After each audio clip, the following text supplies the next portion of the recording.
Why are you not a Christian? Because I see no evidence whatever for any of the Christian dogmas. I've examined all the stock arguments in favor of the existence of God, and none of them seem to me to be logically valid.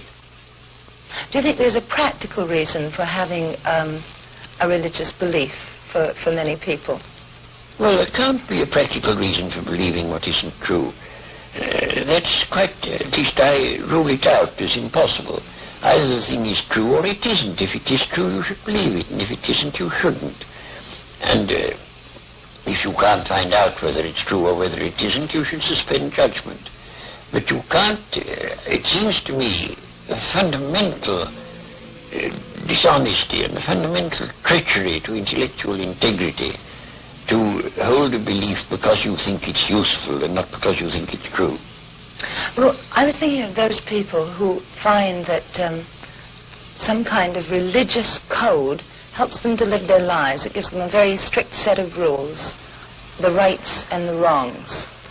Yes, but those rules are generally quite mistaken.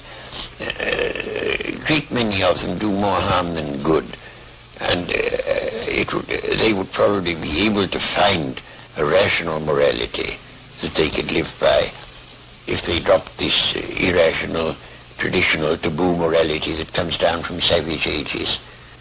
But are we, perhaps the ordinary person, perhaps isn't strong enough to find this own personal ethic? They have to have something imposed upon them from outside. Oh, I don't think that's true. And what is imposed on you from outside is of no value, whatever. It doesn't count. Well, you were brought up, of course, as a Christian. When did you first decide that you did not want to remain a believer in the Christian ethic? I never decided that I didn't want to remain a believer. I decided between the ages of 15 and 18, I spent almost all my spare time thinking about Christian dogmas and trying to find out whether there was any reason to believe them. And by the time I was 18, I discarded the last of them. Do you think that that gave you an extra strength in your life? Oh, I don't know. No, I shouldn't have said so. Neither extra strength nor the opposite. I mean, I was just engaged in the pursuit of knowledge. As you approach the end of life, do you have any fear of some kind of afterlife, or do you feel that that is just an impossibility? No, I think that's nonsense. There is no afterlife? None whatever. Do you have any fear of something that is common amongst atheists and agnostics who have been atheists or agnostics all their lives, who are converted just before they die to a form of religion? Well, you know, it doesn't happen nearly as often as religious people think it does.